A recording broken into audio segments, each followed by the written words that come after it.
it's Paul Chek. Welcome back to my video blog. Today, since it's the holiday season, and we often have the joyous and sometimes challenging opportunity to go hang out with brothers, sisters, aunts, uncles, cousins, and moms and dads and grandmas and grandpas, all of which we may love deeply, but some of which may challenge us deeply. I'm sure you know what I mean.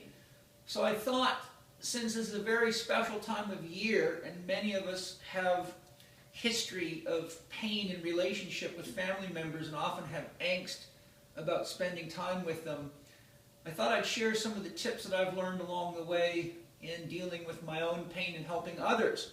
So my first tip today is remember that when you're with challenging people, remember that everyone is loving the best that they can. We all need love. It's a more essential nutrient than anything else. And so it's safe to say that no matter how a person's acting, that's how they've learned to ask for love.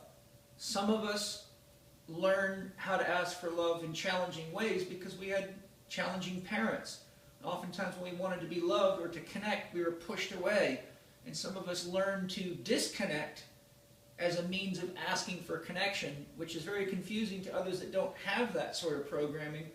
But we must remember that oftentimes it's not what a person is saying or even how they're acting that expresses what they're wanting, feeling, or needing. So it's very, very important to know that everyone is loving the very best that they can. And if we can see that all acts are really acts of love, oftentimes it makes it easier for us to endure and apply some of the other tips that I'm going to share. So number two is whenever you're in a situation where there's someone challenging and you're going to be close to them, determine what safe distance is for you. If the best thing you can do is give them a hug and then spend time, in other rooms where it's safer for you, or outside, or shake their hand, or even if honestly the best thing you can do is just not show up and give them a phone call, write them a letter, send them an email. The most important thing is to do your best to determine what is a distance that allows me to stay connected to the person. If we disconnect ourselves from another person in order to protect ourselves from what we perceive to be a threat, we actually create a gap through which we withhold our love, and it's unnatural to withhold love. It's not, as Arnold Patton says, it's not a natural response in the universe. So when we're withholding love, we're actually damaging ourselves as much as we're damaging the other person. So how much of a gap do you need? Are there things that are just best not talked about with that person? Give yourself permission to decide what is the distance that's safe. My definition of love is the flow of energy and information through connection. So you see, it's very similar to Daniel Siegel's definition of mind, but what is a mind other than something that processes thoughts and feelings of love, because that's the basis of everything that we do, consciously or unconsciously. So the secret here is through connection.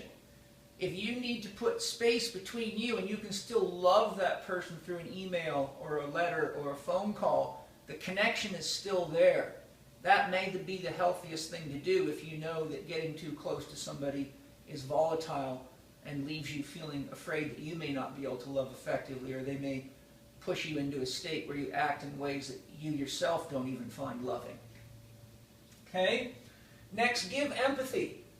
When someone's being challenging, remember, their actions are often not authentic expressions of the want, feeling, need, or fear. We have a tendency to interpret words as literal. But remember, when a baby's crying, it does not have words to express itself. So if you're waiting for words and you only listen to words, then you may get very frustrated with a baby or someone speaking a foreign language trying to ask you something. You may find yourself very frustrated. But if we pause for a minute and connect to the person and look behind the actions like we would look at a child, what is the child wanting, feeling, or needing? Most mothers figure that out much faster than men do because the mother's got more natural nurture and more empathy in her. So by using our feminine side, we can connect to that person like a mother connects to a child. And while daddy's frustrated because he's thinking, what the hell does that kid want? Mom says, he's hungry. Can't you tell he's hungry? No, I didn't see anything written on his chest that says I'm hungry. So if we imagine that the people that are challenging us to be like our children, and we look past the circus acts and see what is it, and imagine what are they wanting, feeling, needing, or fearing, and just guess. So Mom, I'm guessing you're really wishing that Dad would treat you differently, or I'm guessing that you would like to live in a different place, or I'm getting the feeling that maybe what you're requesting is that I contact you more often.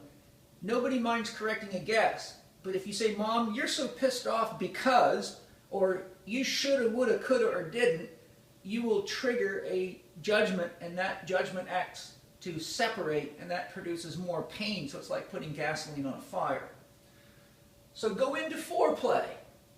What are you wanting, needing, fearing, or feeling, or fearing? And then begin the foreplay of guessing to see how you can connect to that person. And remember, you don't have to give them anything. All they want is to be heard. You may also want to study PPS Success Mastery Lesson 12 on sacred listening, where I teach many more useful tips. Next, if things are getting feisty or hot around you, ask yourself this question when you start feeling the wind-up. Am I safe right now? What does that mean? It means, am I breathing properly through my belly?